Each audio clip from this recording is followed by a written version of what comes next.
कि अगर सींग वाली बकरी ने बेसींग वाली बकरी को मारा होगा तो उसका भी उसे बदला दिलवाया जाएगा। ये हमें और आपको ये हक बताने के लिए है कि सुनो, अल्लाह को अपने बंदों का बंदे पर जो हक है उसकी कितनी बड़ी अहमियत है कि अल्लाह तबारक व तआला जानवर भी अगर वहां हिसाब किताब के मैदान में, अगर वहां क़यामत के रोज अगर जानवर भी खड़ा किया जाता तो उसका भी मुहासबा होता और उसे भी जुल्म का बदला दिलवाया जाता। तुम तो इंसान हो, उसके अंदर तो अकल नहीं है, शऊर नहीं है, उसके अंदर तालीम नहीं है। तुम्हारे अंदर अल्लाह ने अकल दी है, तुम्हारे अंदर अल्लाह ने शऊर दी है, तुम्हें अल्लाह ने ज़हानत और फतानत से नवाजा है, तुम्हें अल्लाह ने कुरान और हदीस की शक्ल के अंदर, मेरे मोहतरम बुजुर्गों और दोस्तों, पूरी हयात जिंदगी अता की है और दस्तूर हयात अता किया है। सल्लल्लाहु अलैहि वसल्लम वअतिज़ी हक़्क़िन हक़्क़ह औ कमा क़ाल अलैहि सलातु वस्सलाम सदक़ल्लाहुल अज़ीम। दुरूद शरीफ पढ़ लीजिए।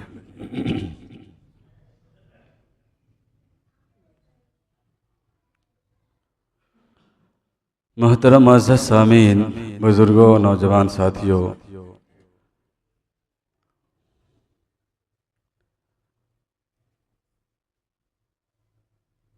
इस वक्त मैंने आप हजरात के सामने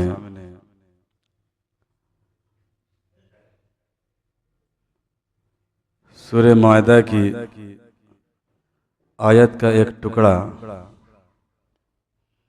तिलावत किया है।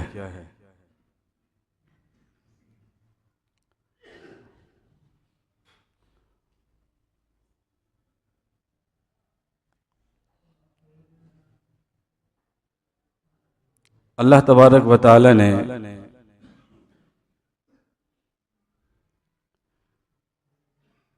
इंसान के ज़िम्मे और अपने बंदों के ज़िम्मे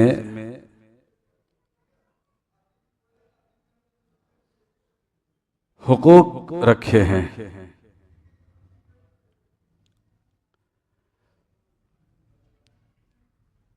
एक बंदे का हक वो है जो अल्लाह के साथ है,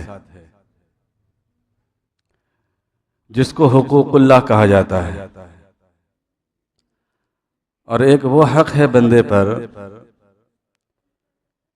जिसका ताल्लुक बंदों से है,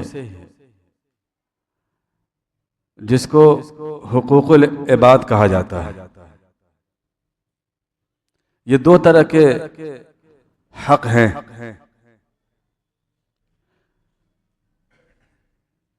हर बंदे पर एक हक अल्लाह का हक है और एक हक बंदे का बंदे पर है।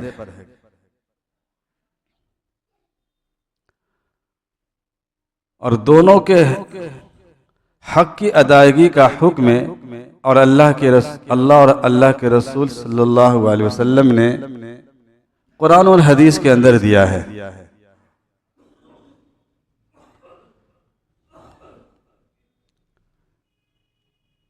और शरीयत मुतहरा ने इसकी बड़ी ताकीद और बड़ी अहमियत बयान फरमाई है। बल्कि अगर यूं कहा जाए कि पूरी शरीयत और पूरा मजहब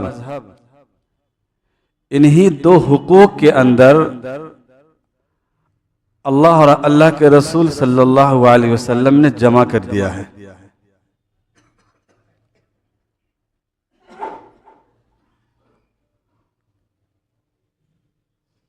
इस्लाम की बुनियादी जो चीजें हैं, अल्लाह तबारक व तआला ने इन सारी चीजों को इन्हीं दो हुकूक के अंदर इकट्ठा कर दिया है।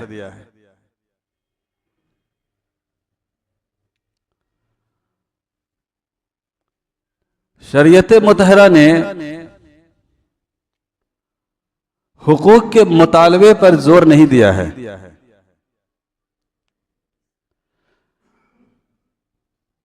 बल्कि शरीयत के अंदर जिस बात पर जोर है और जिस बात की ताकीद की गई है वो ये है कि बंदा फर्ज की अदायगी करता रहे। अदायगी फर्ज को अपनी जिम्मेदारी समझे। हुकूक के मुतालबे के ऊपर कोई जोर नहीं दिया गया, बल्कि हुकूक के मुतालबे की बात यह है कि दूसरों के जिम्मे जो हमारे हक हैं उनको माफ करने का कुरान और हदीस के अंदर उसका बड़ा अजर सवाब बताया गया है कि दूसरों के जिम्मे जो हमारे हुकूक निकलते हैं उसे माफ कर दो।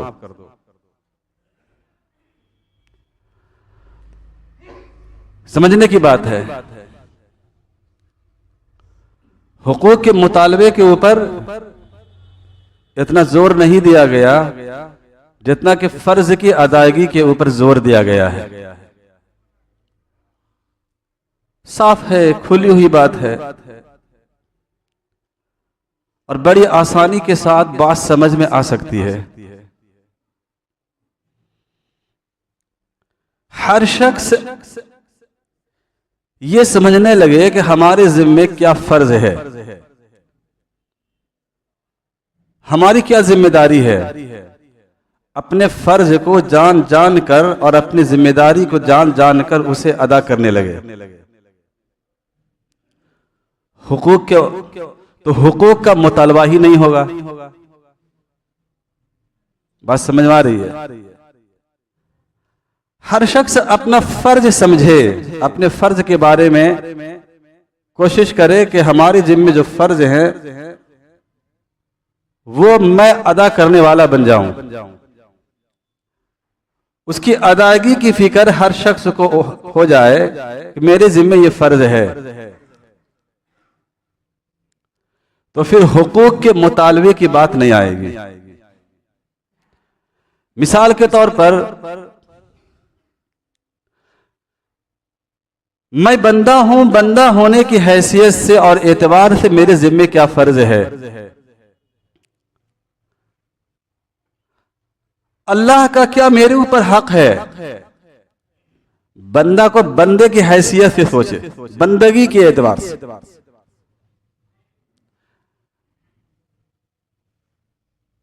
जब बंदा ये सोचेगा कि मैं बंदा हूं और बंदगी का हक क्या है, मैं अपने परवरदिगार आलम का और अपने आका का हक कैसे अदा करूं, फर्ज कैसे पूरा करूं, तो वो अल्लाह के फर्ज और अल्लाह के हक को अदा करने वाला कहलाएगा। मैं बंदा हूं, मेरे जिम्मे ईमान के बाद सबसे पहला हक और सबसे पहला फर्ज यह है कि मैं 5 वक्त की नमाज का एहतमाम करने वाला बन जाऊं। अल्लाह का जो मुतालबा है, अल्लाह का जो फर्ज मेरे ऊपर है 5 वक्त की नमाज, ये खुद ब खुद इंसान जब अदा करेगा तो हक के मुतालबे की बात ही नहीं होगी। वो तो खुद अदा कर रहा है। रमजान का महीना आ जाए तो वो गौर करे कि मेरे जिम्मे इस महीने के अंदर अल्लाह का हुक्म क्या है, अल्लाह ने क्या मेरे ऊपर फर्ज किया है। हर ईमान वाला जानता है कि रमजान का महीना है, अल्लाह तबारक व तआला ने इस महीने के अंदर एक इबादत बहैसियत बंदगी के, और मैं बंदा हूं, बंदा होने के नाते मेरे जिम्मे एक हुक्म है, अल्लाह का हुक्म है, और मेरे जिम्मे एक फर्ज अल्लाह ने लगाई है, वो रोजा है, वो अदा करे।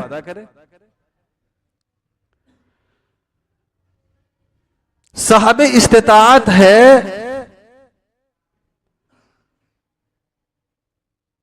हज बैतुल्लाह तक जा सकता है, अल्लाह ने वो वुसअत और फिराखी दे रखी है।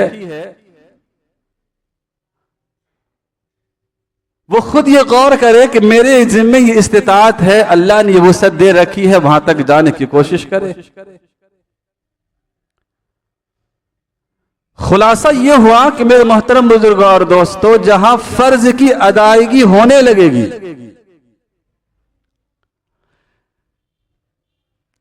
जहां और जिस जगह फर्ज की अदायगी होने लगेगी, हुकूक का मुतालबा वहां नहीं होगा।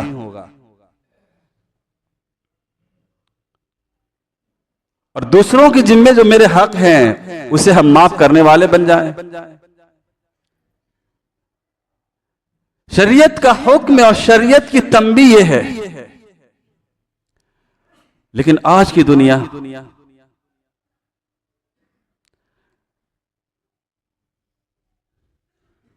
फर्ज की अदायगी से तहेदस्त है। फर्ज की अदायगी की फिक्र किसी को नहीं है। हां, अपना हक क्या है, अपने हक का मुतालबा सभी को है। हर शख्स अपने हक का मुतालबा कर रहा है। मेरा यह हक है, मुझे मेरा हक चाहिए।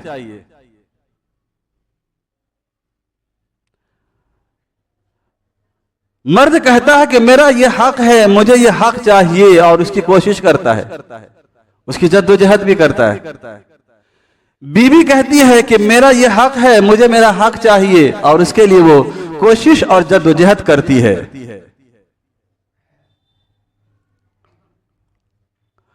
आका का अपने मुलाजिम के साथ, मुलाजिम का अपने आका के साथ, बाप का अपने बेटे के साथ, बेटे का अपने बाप के साथ,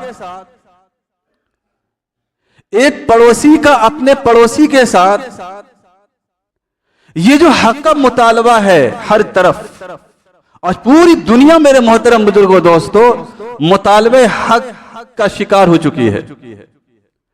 उसकी वजह मालूम क्या है? उसकी वजह सिर्फ और सिर्फ एक है, और उसकी वजह सिर्फ ये है कि आज फर्ज की अदायगी हमसे नहीं हो रही है। हम फर्ज को अदा करने वाले बन जाएं, हुकूक का मुतालबा खुद ब खुद खत्म हो जाएगा।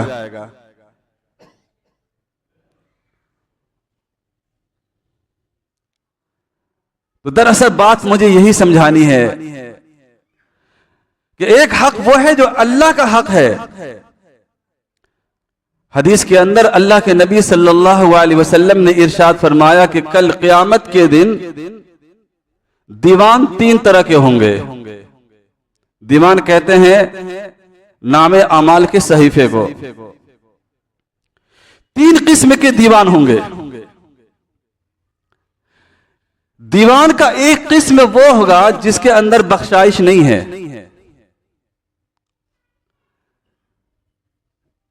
जिसमें बख्शाइश की कोई गुंजाइश नहीं है, अल्लाह उसे बख्शेगा नहीं। वो शिर्क है। जो बंदे के साथ, जो अल्लाह के साथ जो बंदा शिर्क करेगा, अल्लाह तबारक व तआला उसको नहीं बख्शेगा। अल्लाह पाक ने इसका ऐलान कुरान पाक के अंदर कर दिया है। अब फिर भी अगर इंसान और बंदा किसी शिर्क और शिबहे शिर्क के अंदर भी मुब्तला होता है, अगर शिर्क का शायबा भी पाया जाता है, तो एक बंदे का यह हक है कि उससे परहेज करे और बचे। उसको जानने की कोशिश करे कि शिर्क क्या है, शिबहे शिर्क क्या है, शायबे शिर्क क्या है। जब जानेगा तब तो बचेगा। जब इंसान जानेगा ही नहीं, उसे इल्म ही नहीं होगा, तो फिर उसे बचने की कोशिश क्या करेगा? वो नहीं बच सकता फिर। इसीलिए इस्लाम के अंदर तालीम को बड़ी अहमियत दी गई है। जिस हदीस के अंदर अल्लाह के नबी सल्लल्लाहु अलैहि वसल्लम ने इरशाद फरमाया, तलबुल इल्म फरीज़तुन अला कुल्li मुस्लिमी व मुस्लिमा, कि हर मर्द औरत के ऊपर दीन की तालीम का सीखना फर्ज ऐन है। इसका तर्जुमा फर्ज ऐन से कर रहा हूं, यानी हर शख्स के जिम्मे, मर्द हो या औरत हो, उस दीनी इल्म का सीखना फर्ज ऐन है। जिससे इंसान अपने अकायद को समझ सके। तौहीद क्या है, शिर्क क्या है, रिसालत क्या है, खत्मे नबूवत क्या है, आखिरत का सवाल जवाब क्या है, कब्र का सवाल जवाब क्या है, मौत के बाद उठाया जाना, ये जो अकायद है जिसके ऊपर इस्लाम की बुनियाद रखी गई है, अकायद एक इस्लाम की मजबूत बुनियाद है कि बगैर अकायद के इस्लाम समझ में नहीं आ सकता। तो मेरे मोहतरम बुजुर्गों और दोस्तों, अल्लाह के यहां दीवान की पहली किस्म है कि वहां कोई बख्शाइश नहीं है, वो शिर्क है। और पहला दीवान जो होगा, बंदे का जो नाम अमाल होगा, नाम अमाल का सहीफा वो होगा कि अल्लाह तबारक व तआला उस दीवान के अंदर अगर उस तरह की चीजें होंगी तो अल्लाह उसे छोड़ेगा नहीं। साफ साफ बात है, अल्लाह उसे छोड़ने वाला नहीं है। अगर किसी ने किसी बंदे के ऊपर, किसी ने अपने भाई के ऊपर जुल्म किया होगा, अल्लाह तबारक व तआला कल क़यामत के दिन उस जुल्म का बदला लेगा। अगर दुनिया के अंदर माफी तलाफी हो गई है, अगर दुनिया में अगर हमने माफी तलाफी नहीं की है उसे, अगर किसी पर जुल्म किया है, किसी पर तोहमत लगाई है, किसी को गाली दी है, किसी का खून बहाया है, किसी को मारा पीटा है, किसी का नाहक माल दबाया है, ये वो दीवान है और ये वो नामे आमाल का सहीफा है कि अल्लाह उसे छोड़ेगा नहीं। हदीस के अंदर अल्लाह के नबी सल्लल्लाहु अलैहि वसल्लम का फरमान है कि बेसींग वाली बकरी, अगर सींग वाली बकरी ने अगर बेसींग वाली बकरी को मारा होगा तो उसका भी बदला उसे वहां दिलवाया जाएगा। वहां तो इंसान और जिन्नात के अलावा सब कुंतो तोराबा हो जाएगा। हिसाब किताब तो सिर्फ इंसान और जिन्नात का होना है। वमा खलक़तुल जिन्न वल इंसा इल्ला लियअबुदून। फिर ये हदीस के अंदर बकरी वाली मिसाल कि अगर सींग वाली बकरी ने बेसींग वाली बकरी को मारा होगा तो उसका भी उसे बदला दिलवाया जाएगा। ये हमें और आपको ये हक बताने के लिए है कि सुनो, अल्लाह को अपने बंदों का बंदे पर जो हक है उसकी कितनी बड़ी अहमियत है कि अल्लाह तबारक व तआला जानवर भी अगर वहां हिसाब किताब के मैदान में, अगर वहां क़यामत के रोज अगर जानवर भी खड़ा किया जाता तो उसका भी मुहासबा होता और उसे भी जुल्म का बदला दिलवाया जाता। तुम तो इंसान हो, उसके अंदर तो अकल नहीं है, शऊर नहीं है, उसके अंदर तालीम नहीं है। तुम्हारे अंदर अल्लाह ने अकल दी है, तुम्हारे अंदर अल्लाह ने शऊर दी है, तुम्हें अल्लाह ने ज़हानत और फतानत से नवाजा है, तुम्हें अल्लाह ने कुरान और हदीस की शक्ल के अंदर, मेरे मोहतरम बुजुर्गों और दोस्तों, पूरी हयात जिंदगी अता की है और दस्तूर हयात अता किया है। अगर क़यामत के मैदान के अंदर अगर जानवर भी खड़ा किया जाता और उनका भी मुहासबा होता तो उनके साथ भी ये अमल होता। तुम तो इंसान हो।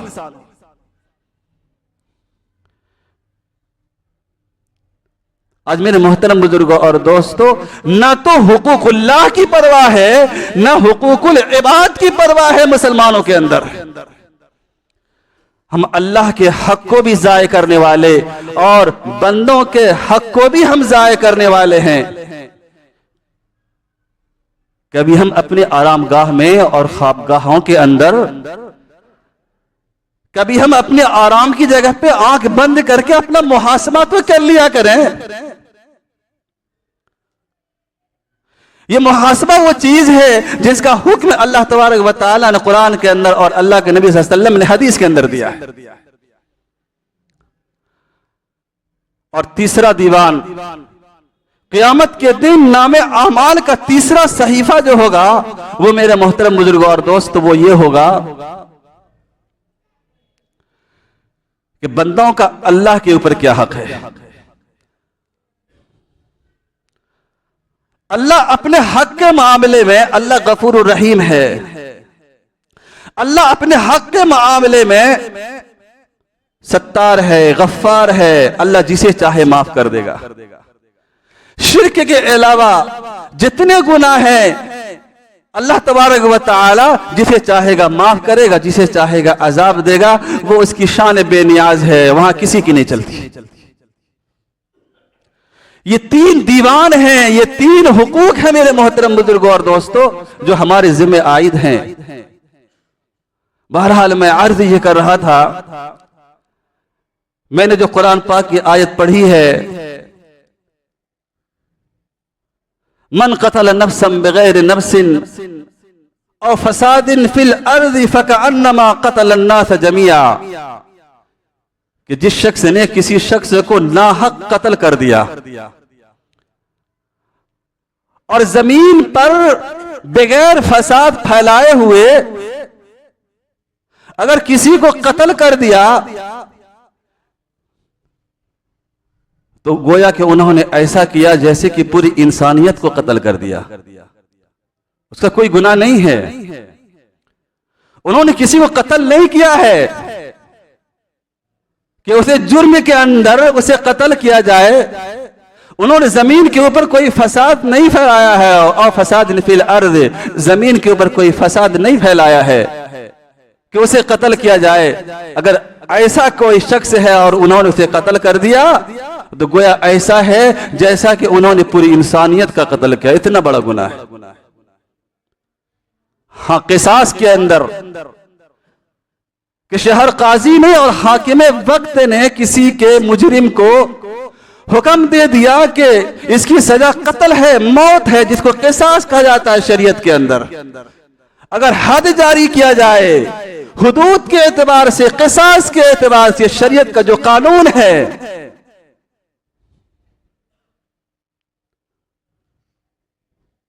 मेरे मोहतरम बुजुर्गों और दोस्तों, इससे मुस्तस्ना अगर किसी ने ऐसा किया, किसी का खून किया है, तो इतना बड़ा गुनाह, इतना बड़ा अजाब है, गोया कि उन्होंने पूरी इंसानियत को कत्ल किया है। वमन अहयाहा फकअन्नमा अहया अन्नास जमीआ, और जिस शख्स ने किसी को जिंदगी बख्शी, जिस शख्स ने किसी को जिंदा किया, उसके किसी अमल से उसको जिंदगी मिल गई। आपके कुछ दान करने से, कुछ खर्च करने से, बेचारा इलाज के लायक नहीं है, अगर इलाज नहीं होगी तो उसकी मौत आ जाएगी, आपने उसके इलाज में खर्च कर दिया। उसे खून की जरूरत है, आपने खून अतिया कर दिया, ब्लड डोनेशन जिसे कहते हैं, आपने रक्तदान कर दिया। आपके खून अतिया करने से, ब्लड डोनेशन करने से अगर किसी शख्स की जान बच जाती है, गोया कि आपने पूरी इंसानियत को बचा लिया। कितना बड़ा अजर और सवाब है मेरे मोहतरम बुजुर्गों और दोस्तों। आज से कुछ दिनों पहले साहिबगंज के सीएस मस्जिद के अंदर तशरीफ लाए थे और उन्होंने एक प्रोग्राम करने के लिए कहा, तो अब इंशाअल्लाह तबारक व तआला उसकी तैयारी चल रही है। और ये शरीयत के अंदर एक नेकी का काम है और सवाब का काम है। जैसा कि मैंने कहा, कुरान कहता है अगर हमारे खून देने से और किसी की मदद करने से, खा माल के एतबार से हो या जान के एतबार से हो, जान क्या, ये खून हमारी जान का एक हिस्सा है, खा माल के एतबार से हो, जान के एतबार से हो, वक्त के एतबार से हो, आपके कहने सुनने पर अगर किसी ने उसकी मदद कर दी, दामे दरमे सुखने कदमे, जिस एतबार से भी आप अगर किसी की मदद कर सकते हैं और उस मदद के नतीजे में अगर किसी की जान बच जाती है, गोया कि आपने पूरी इंसानियत को बचा लिया। इसी सिलसिले में इंशाअल्लाह तबारक व तआला अभी नमाज के बाद एक बैठक रखी गई है। आप हजरात से गुजारिश है कि आप हजरात बैठें और अपने मुफीद मशवरा से नवाजें। अल्लाह तबारक व तआला कहने और सुनने से ज्यादा अमल की तौफीक अता फरमाए। व आखिरु दावाना अनिल हम्दुलिल्लाहि रब्बिल आलमीन।